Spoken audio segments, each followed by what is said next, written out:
GTV for unity and development. أعوذ بالله من الشيطان الرجيم. بسم الله الرحمن الرحيم. الحمد لله الذي نزل الفرقان على عبده ليكون للعالمين نذيرا، والصلاة والسلام على مبعوث رحمة للعالمين سيدنا ومولانا محمد صلى الله عليه وسلم، صلى الله عليه وعلى آله وصحبه وسلم. وبعد، يقول الله تبارك وتعالى في القرآن الكريم: اقرأ باسم ربك الذي خلق، خلق الإنسان من علق، خلق الإنسان من علق، اقرأ وربك الأكرم الذي علم بالقلم، علم الإنسان ما لم يعلم. صدق الله العظيم. This verse today we are in a continuation of our system of education. We want to put our system of education right, because we know that there are so many issues that are surrounding our education system, which does not give a good result after education of a Muslim child. So we want to go back to remind ourselves of this verse.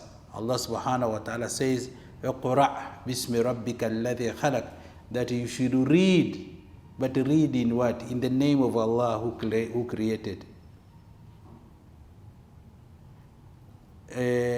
الذي خلق خلق الإنسان من علق. It is God who created man from a congealed blood.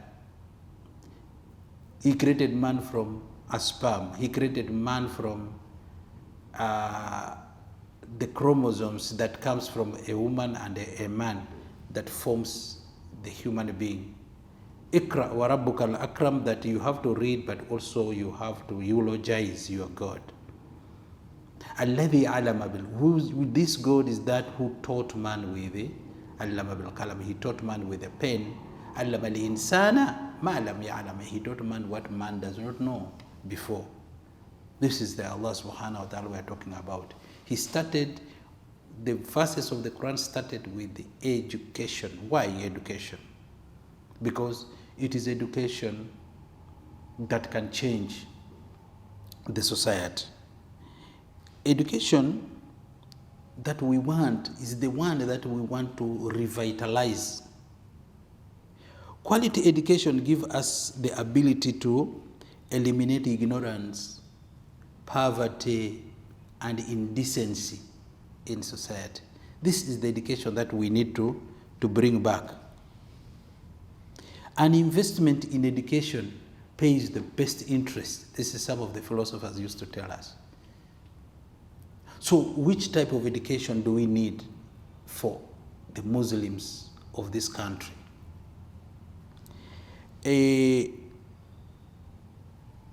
Education, when we talk about education, it's not the amount of knowledge that somebody has, but it should be the quality of the knowledge that somebody should have at different stages. As I said, an acronym of the word read, Iqra, read. Read means real education attracts development. If real education attracts development, after your education, do you attract the development? If you don't, then it means what you have acquired is not a real education. If after getting education and then you remain jobless, after your PhD you remain jobless, and then you cannot create something from your own brain, you cannot use that knowledge to create work for yourself and for others, then check your education system. There must be a problem. Therefore, education is not the learning and the remembering of facts, but the training of the mind to think about change. Prophet Muhammad sallallahu alaihi wasallam was told to read. If he wants to make a change in this world, he must read. So real education attracts development. That is the acronym of the word READ. So it means that fake education also attracts poverty and quarrels.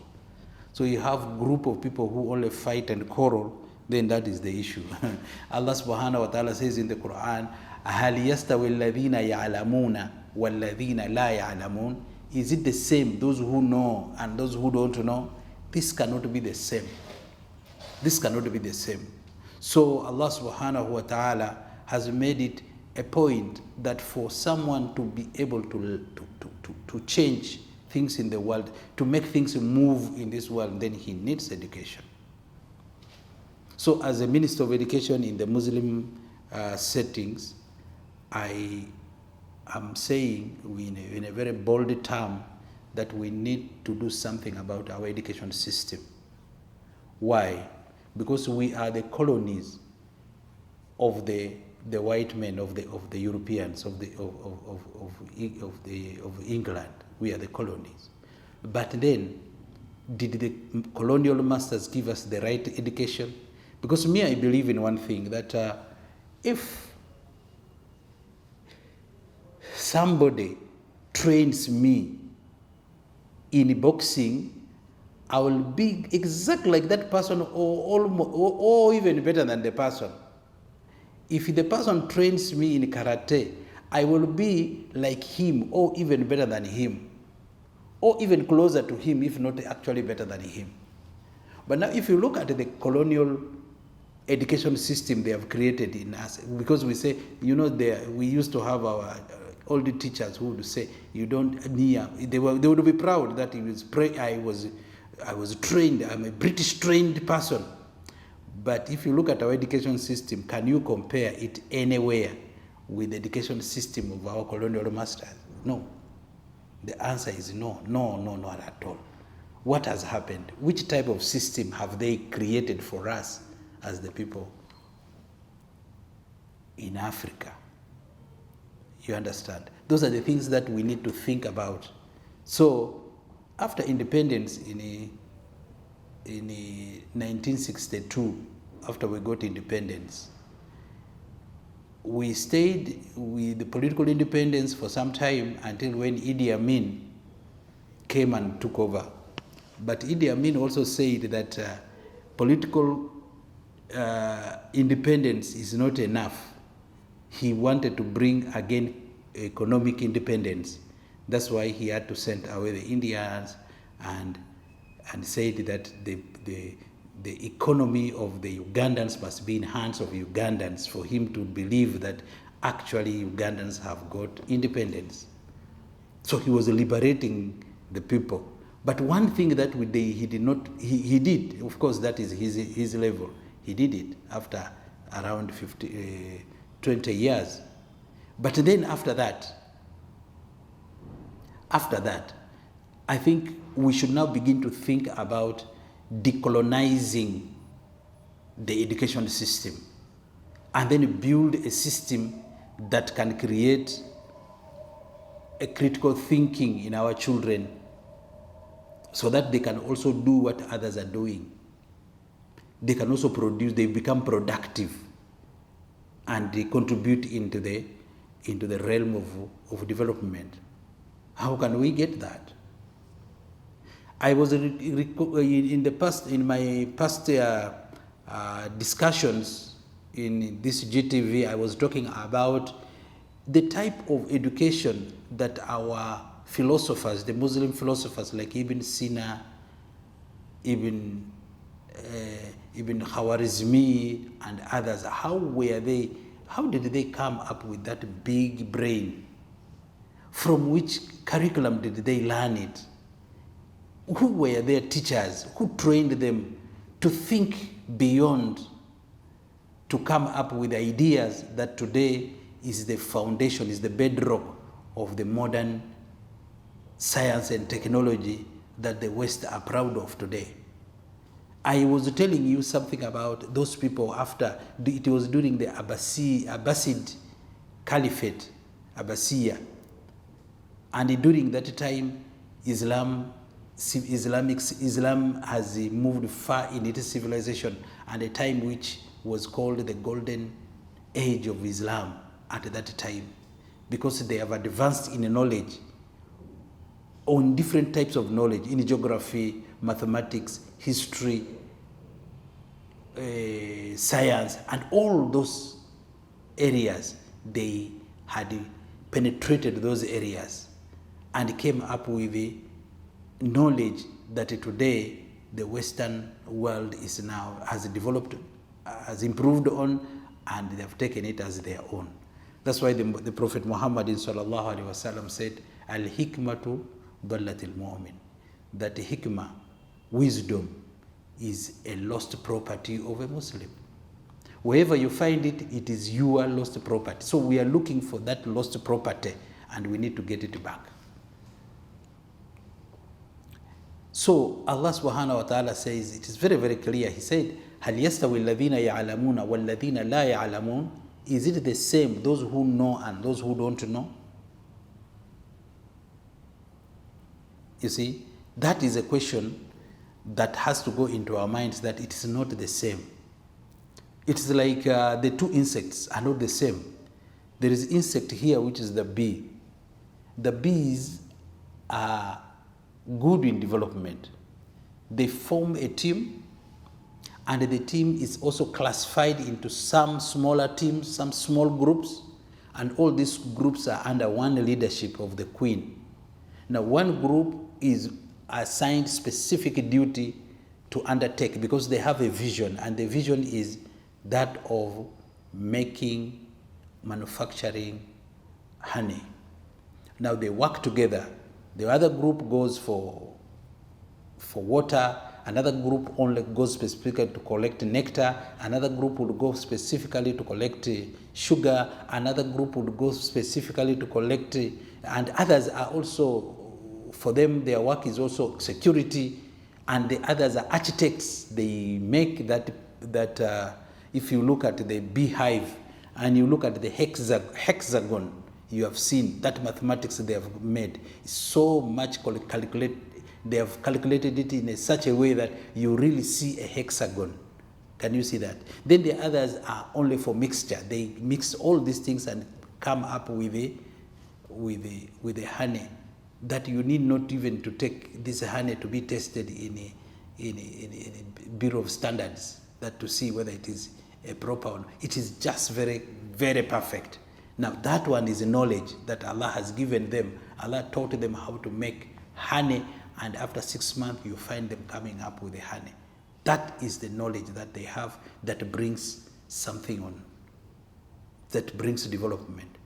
Very different from the housefly. You know, with the housefly, they have no knowledge of anything, they have no leadership, they have no skills, and they are always together. تَحْسَبُهُمْ جَمِيعًا. You will think that they are together. وَقُلُوبُهُمْ شَتَّى. And their hearts are just different from one another. What do they bring? They will bring always trouble, chaos, and diseases. That is all they can bring to human. That's why you don't see a housefly hive. You don't see a hive made for them. You understand? Because they don't bring anything good. Instead, they bring problem to the people. Now, Allah says, these two insects are not the same. The other insects are loved by the people, but the other one, people have to make for them insecticide, actually to send them away, because they bring nothing other than trouble in a community. So a community that is educated is like the community of the bees. Community which is not educated is like the community of the housefly. Now we are supposed to see ourselves. Where are we? Are we like the houseflies, or we are like the bees? So that's where we are supposed to go. Now, the colonialists, when they came to Africa, they set up education system. But the curriculum that they set for us is not the same curriculum they set for their people. They created a system where what you should understand more in that system is English. Is to understand their language. The first thing is English. Why English? Because of communication. They want to control us, because colonialism means the state of one country controlling another country. Now, how do they control you? They control your land, they control your leadership system, they control your economic system, they control your education system. All this is under their control and manipulation. So that is the meaning of colonialism. They have not come to assist us. In fact, they have come to extract what we have and leave us in a state of not understanding our land, not understanding our wealth, not understanding the resources we have. We don't understand anything about it. And they created a system of education that should not open our minds to know what we have and what is to fight for what belongs to us. That is the system they created for us. Now, when they left us and went back to Europe, we were celebrating that we got our independence. But we forgot that the education system we still have is still the colonial system of education that blocks our minds from reasoning, from understanding, from critical thinking. You know, a scientist in Africa is not the scientist in Europe. It's not the scientist in China either. Not the scientist in you understand? Because they only train us how to remember what teachers tell us, and that's all. The moment you remember it clearly, for example, when the teacher teaches you that insects have 6 legs, 3 pairs of legs, which is 6, the next day the teacher asks you the question, how many legs does an insect have? Then you say this. The next time they ask you how many legs has a bird, you will say there are 2. Now, birds have feathers. Then the other animals have hair. Then they will tell you another question will come, compare and the contrast between a bird and what is the difference between a bird and a rat. Then you will begin to talk about the hair and this, the other one having a beak, the other one having a teeth, the other one having that. And then once you are able to answer this, then they say you are the brightest person in the class, the first, the best. You got first grade. No, first grade in what? First grade in making what? In making toys, you cannot make toys. First grade in making cameras. First grade in making what? Just first grade in remembering what the teacher has taught you. I think we need to move away from that system and we go to the actual system of education. So what we should do is, first of all, to decolonize our education system. After decolonizing the education system, then we build the foundation of our education. What do we actually want? But as Muslims, of course, Allah has put it very clear to us, because Allah is the fountain of knowledge. All knowing is Allah subhanahu wa ta'ala, not any other thing, not any other person. No human being is all knowing except Allah subhanahu wa ta'ala. And He has created it. He says, Iqra, first of all, you have to read. But the first reading must be in the name of your Lord. You first of all, you set a foundation of your Lord, of understanding God, the knowledge of understanding human being. Understand yourself, how your systems are set. Understand your God who created you. Then you understand your environment, both social and physical environment. You need to understand that. Then you build now your knowledge on this, so that whatever knowledge you have will be for the service of the people around you and beyond.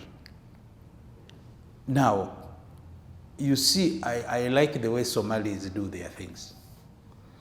The Somalis, the first thing they do for their children is, first of all, to know God. That is the first thing. The children will be taught to learn the Quran Al-Karim. The moment they finish learning the Quran, then they are taught now to learn other things later. After knowing Quran, there are some tahfiz, they learn Hafizul Quran. After learning the tahfiz, then later they can now learn other things. They can add other secular education on top of that. And that is what we are supposed to do as Muslim schools. The moment you have a school which is a Muslim-founded school, you have to make sure that in that school there should be Islamic education taught as a basis of the Muslims. And this must continue from nursery to primary to secondary, even to the university.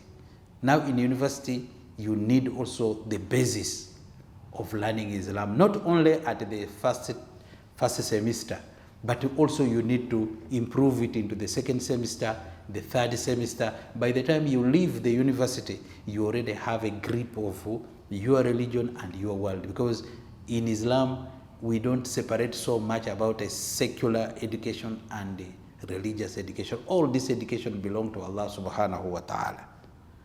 Now, for that matter, we, the leaders of the Muslims at all levels, we should know how to plan for our children. We should know what type of knowledge our children need. Whether the school is a secular school, it cannot just be a secular. As long as it is a Muslim-founded school, we need to have the foundation, Islamic foundation, set for all children. You know now, knowledge without morals is very dangerous. It's very dangerous.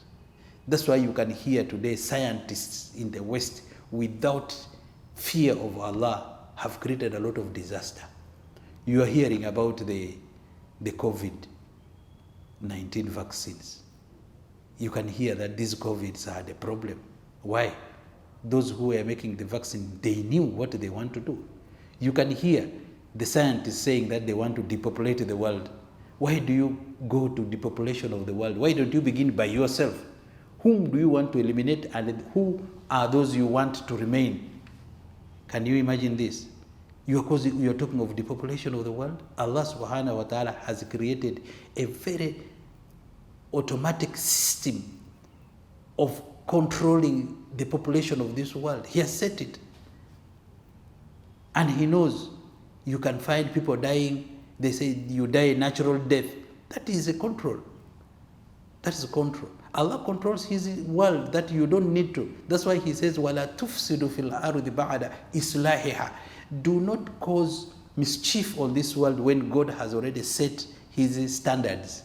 Because Allah has a balance of this world. He knows how to handle it. Not you.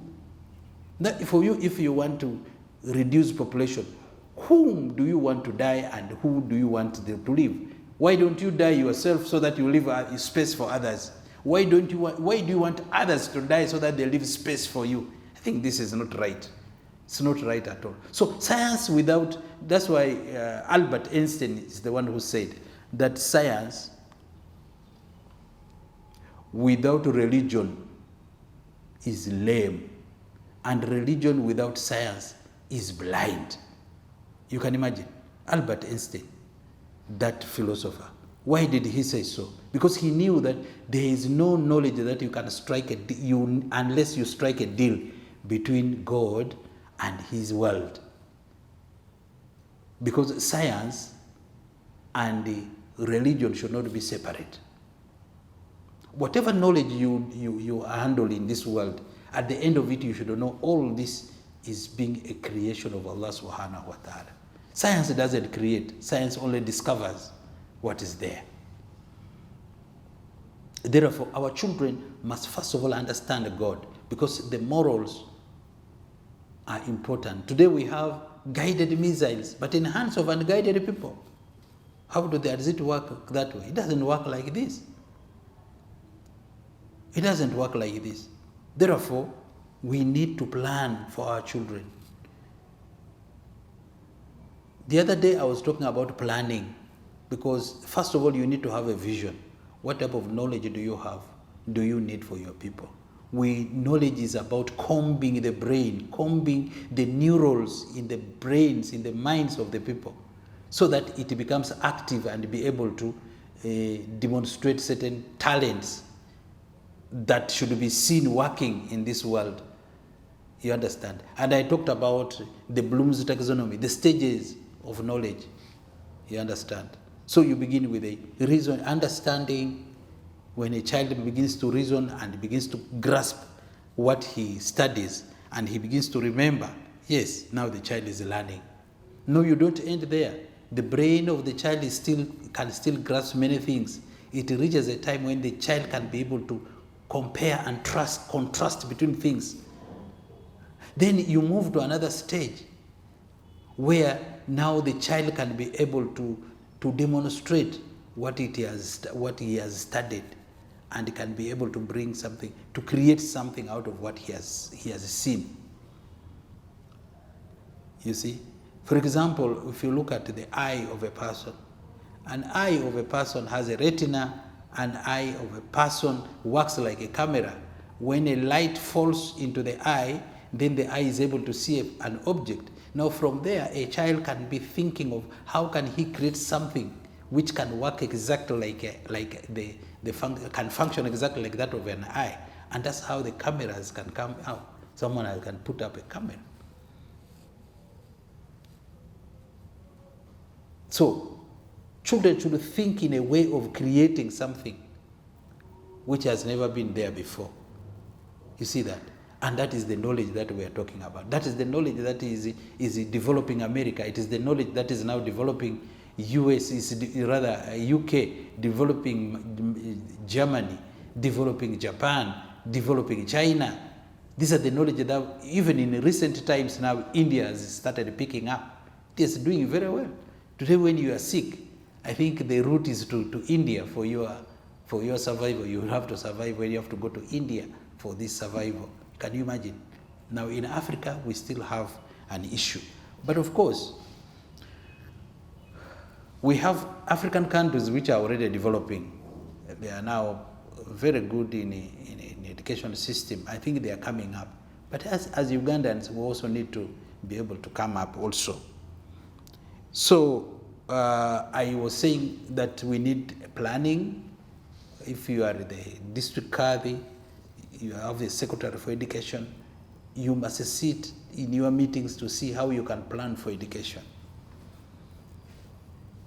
And then you need to use the policies that are there to do the planning. You can't just plan in a vacuum. You have to see what is that thing that we need. How many schools do we have?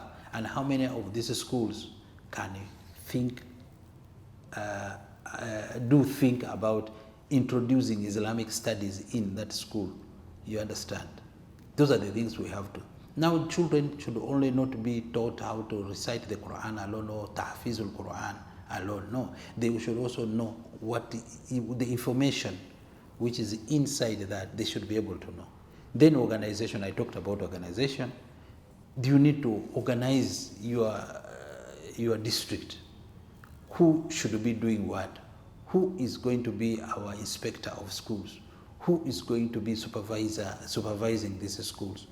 What information do we want from the secretaries, rather from the chairpersons of a board, chairpersons of SMC?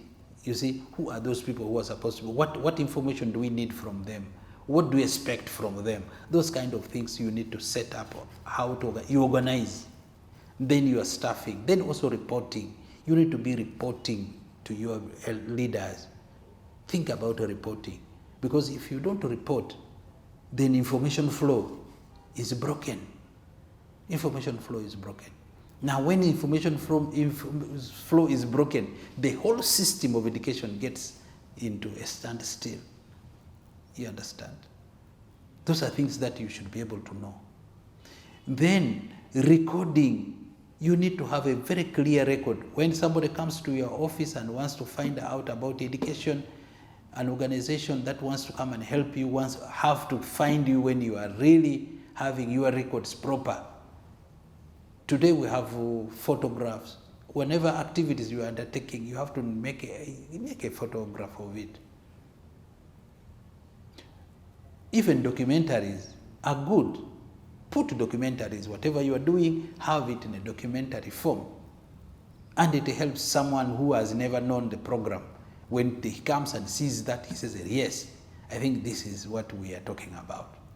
But you don't have all this, then there is a problem in the leadership. Because as I said, when a leader becomes the problem, then the problem becomes the leader. Then the system gets disorganized.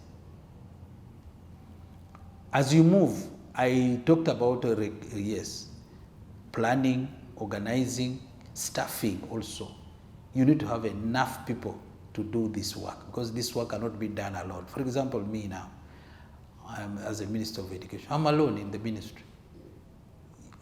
Can I do everything? Inspections, can I do inspections alone?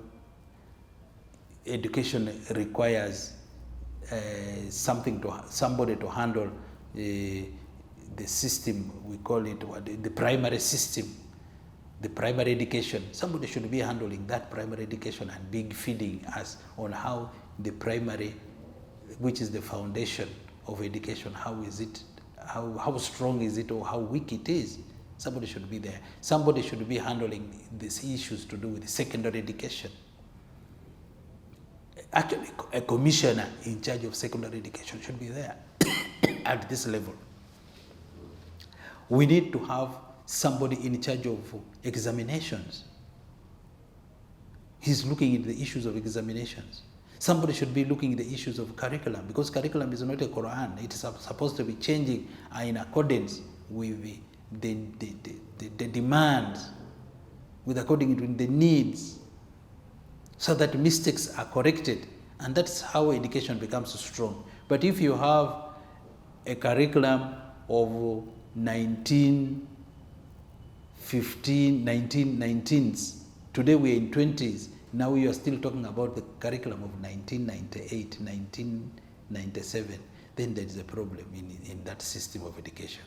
Curriculum must be, always we need to change our curriculum, change the system of teaching.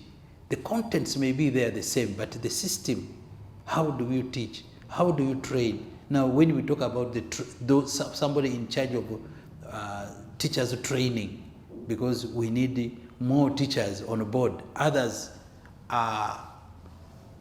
teachers are retiring.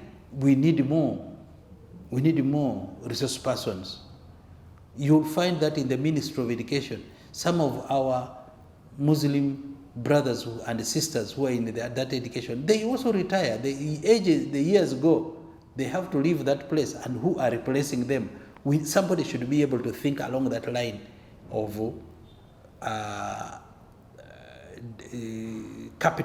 human capital development along that line. Somebody should be able to think about it.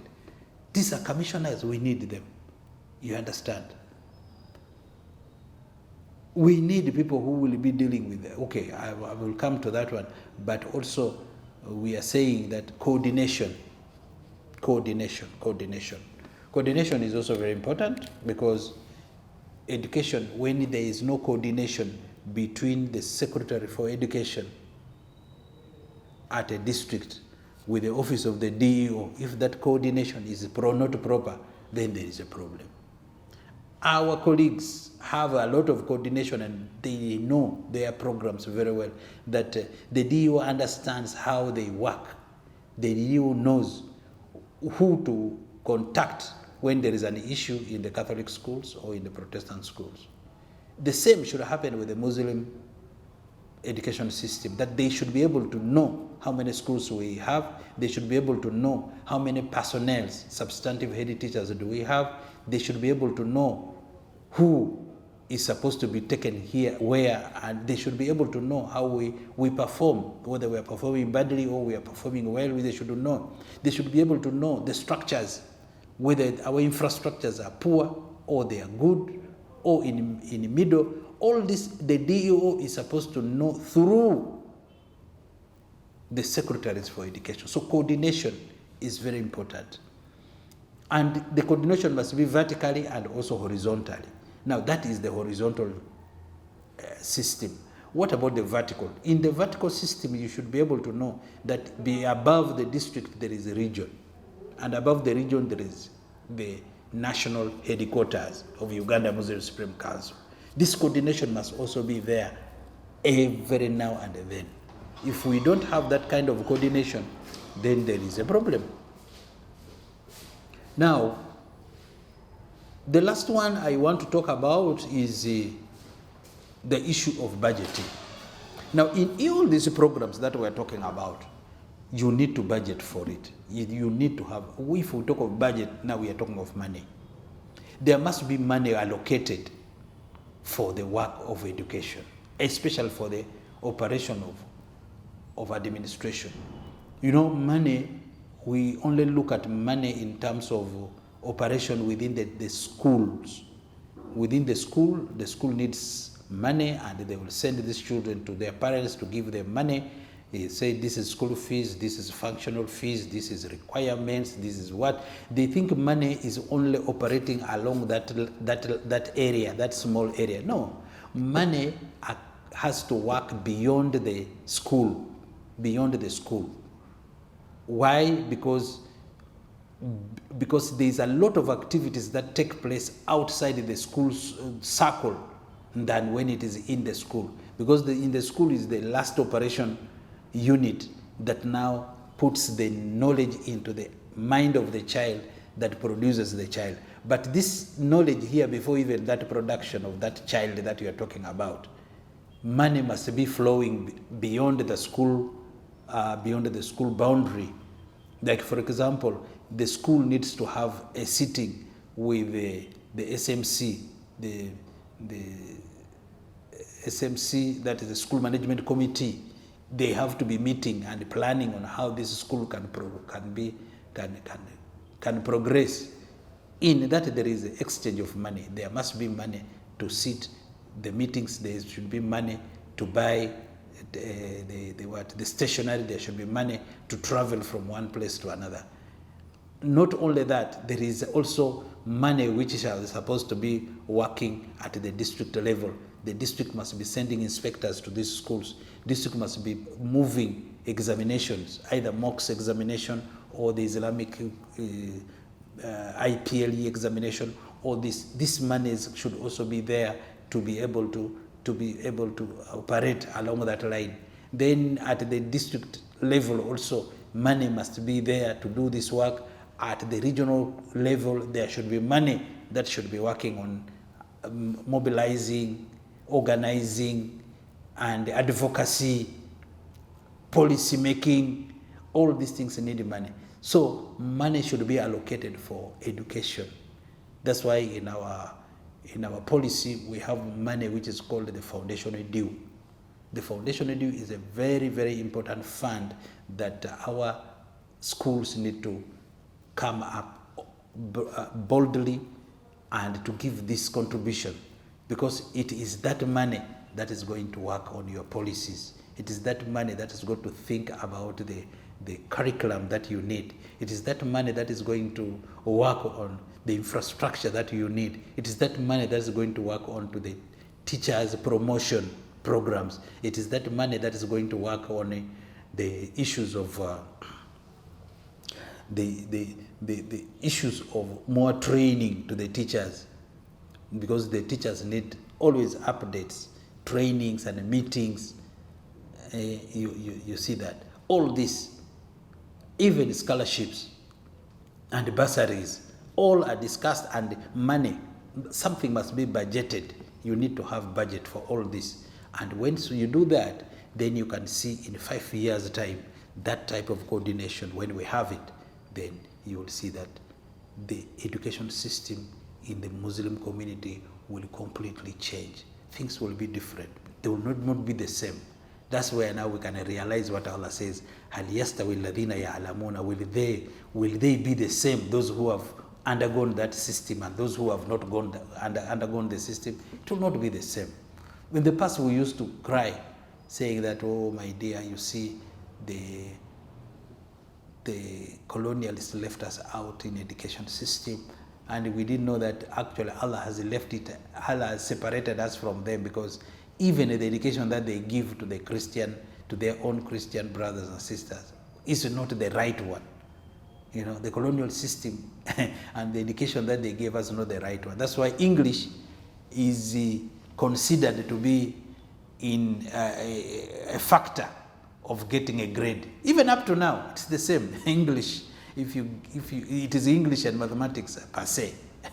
That English and mathematics. The moment you pass these ones well, then it is the one that is responsible for your grade, whether you will become in a first grade or second grade. But if you get other things well and you fail English, then that's a problem. But for them, English is important to them because of communication, because they want to control us from very far, and the only way to control us is through communication. So they will want to make you sure that you are communicating with them very well. That's why English has become so much important in Africa, that if you don't speak good English, they laugh at you. Say, where did you go to school? Did you really go to school? So to know that somebody has gone to school is by speaking English in Africa, because you have to praise the colonial master's language. But if I speak broken Luganda, and nobody bothers about it, it looks good. Even when a Muzungu learns Luganda and speaks it badly, people still praise him that he knows something. But if you, an African, you speak poor English, that one is a laughter. People will laugh at you. I look at him, he has not gone to school. Yet a Chinese who has built for us the bridge, the Ginger Bridge here, that beautiful bridge, know nothing about, they don't know English. Can you say they are not educated? You go to Turkey, they don't speak English. No. They speak their language, but they are highly educated. So education is not, English is not a factor to know whether you are educated or you are not educated. That isn't the case at all. But the colonialists have put it in our mind to know that for you to speak a very good English gives somebody the reason to say you are educated. And if you don't speak a good English, a very good English, like a Breton, then actually you have a problem. Those are the issues that we have in this one. Why people think Amin is not educated is because he cannot speak the English that we are speaking today. The Quran was not sent in English at all. What about the person who studied the Quran and in his own language? When we talk about the Ibn Sina, Aviraj, we talk about Ibn Rushdi, we talk about the rest of the knowledgeable people in the Islamic realm. Did they know English? They didn't know English, but they were educated. You understand? So, in other words, what we're trying to say here is, let us educate our children, and let the children that we educate make a difference in this life. They should be putting value in what is already there.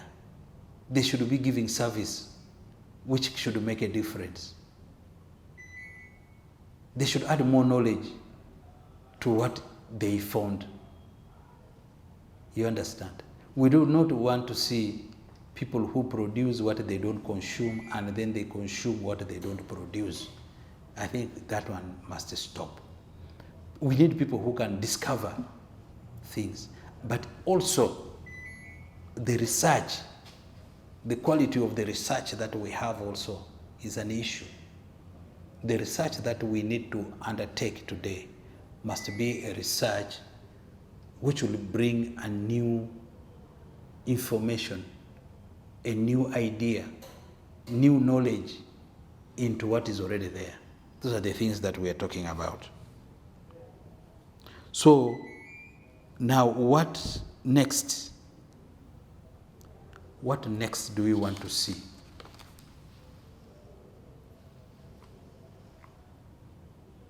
After all these discussions. One, we want to see our direction, the direction of education today. We want to see unity. The unity I'm talking about is unity between one head teacher and another head teacher. You head teachers, do you know each other? Do you know what your colleague is doing in another school? Do you know among you who are about to retire? Do you know about someone who has already been promoted as a substantive head teacher, that when you leave the school, he will be able to replace you? Do you know how many teachers Muslim teachers do you have in your district? And do you know how many are not there in the government payroll? Do you know how to help them to get into the payroll? Do you have any effort to think about how these ones can be done? Do you know about your enrollment in schools? Do you know why your enrollment is going down? Have you ever thought of improving your system of enrollment to go up? Do you know why parents don't bring their children in your school? And they will prefer to take it to other schools other than your school as a Muslim school. So all these are questions that needs an answer by the head teacher, an answer by even an imam, an answer by a county sheikh. It needs an answer by a district qadi. You see that? It needs an answer from us. In fact, those are the issues that we need to be thinking about. The moment we think along that line, then we are moving well. But now our minds are not also set to think that way. Our minds are set to think about our conditions, our working conditions. They are bad, how we can improve into our salaries. Our working conditions are bad, how I can pay the school fees of my children. What are we going to eat tomorrow? Today I don't have the money. How am I going to eat tomorrow? We are thinking along the eating from hand to mouth thinking and a discussion. Now when you think in that form, then you cannot think broadly. Because you cannot say, now today let me settle this matter of food at my home, so that tomorrow I'm free to discuss other social matters. It's not there. That time is not there. That time is not there. Because if you think always on on your stomach, then there is no time that your stomach is going to leave you alone, because the stomach is always demanding. So sometimes you have to ignore it and think of a bigger picture. Once we think about a bigger picture, then I think our education system will normalize. Those are some of the areas that we need to look into. Budgeting, as I told you, is very important, because without budget, nothing will work. At the national level, we're talking about the budget. We planned that every school should be able to pay something. For example, when we have 1,000 schools, primary schools, actually we have 1,368 primary schools in total. But supposing we only have 1,000 primary schools that give us the dues that is required of them. For example, just give 100,000, that every term, I'm going to give Uganda Muslim Supreme Council 100,000. How much money do you think that one is? 100,000 times 1,000 schools.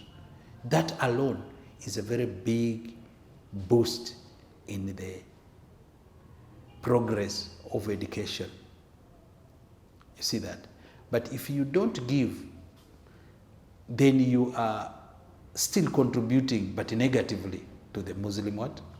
To the Muslim education system. If you give, you are contributing positively to the education system. You know, what is happening behind the curtains in the background is more important, because it is that thing that is going to make your school to shine, and that's making your children to study. For example, we have a problem of IT. IT. We have that big problem of IT. Now, IT is you know now the computer knowledge today, the digital world today. That's where the world is going. But if you look at our schools, especially up countries, almost close to 80 to 90% of our schools completely don't use computers. They have no knowledge about computers. Let alone the schools, even the teachers even have no knowledge about computers. And yet now, literacy rate is judged, is measured by how many, but how much knowledge you know about computer. It's a big problem. It's a very big problem. If a teacher does not know how to use the smartphone and does not have it actually, what are you saying? It's a problem. It's a very big problem. Because now this is now information technology. It is the age of information technology. We used to have, before that, we used to have the age of pencil, because pencils used to be it used to be the instrument of writing. Then from pencils, we graduated to the pen, use of the pen, using an ink. And now from the pen, we have moved away from the pen.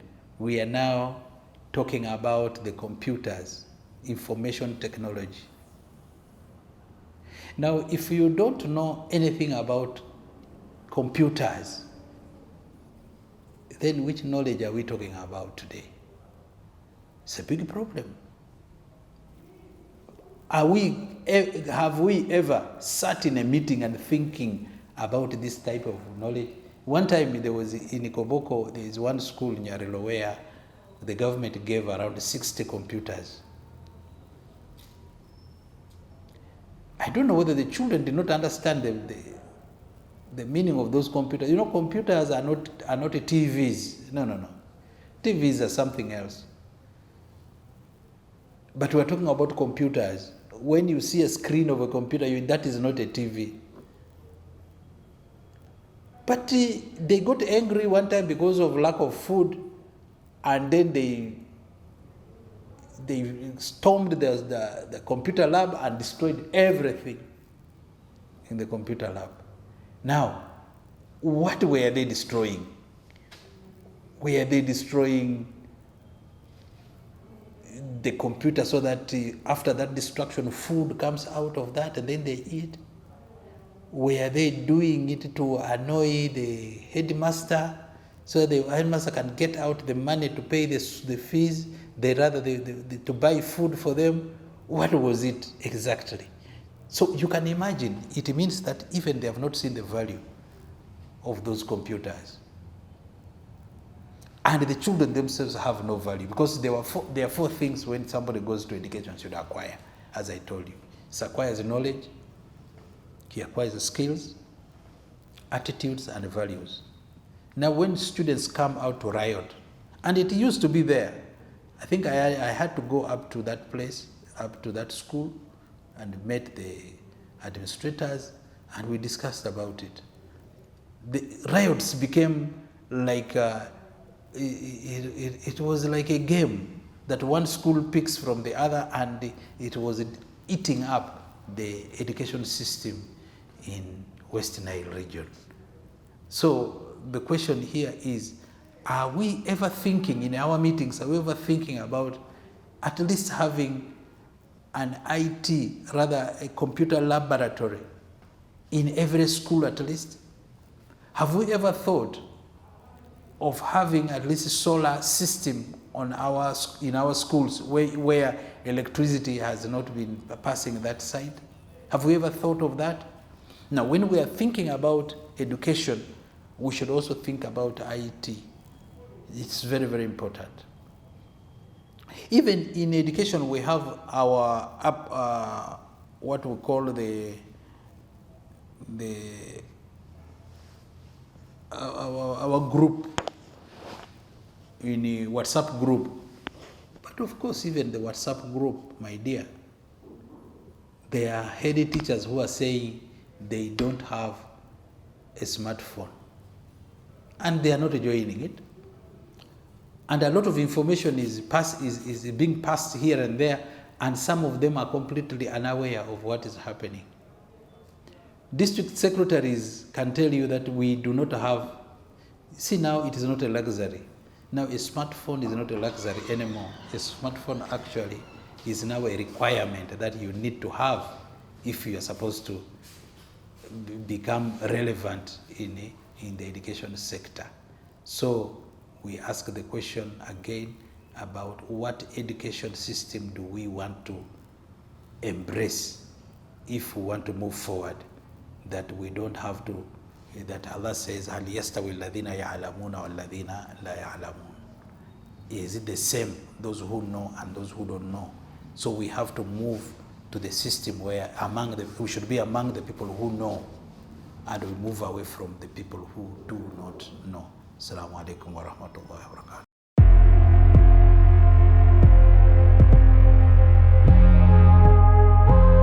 GTV, for unity and development.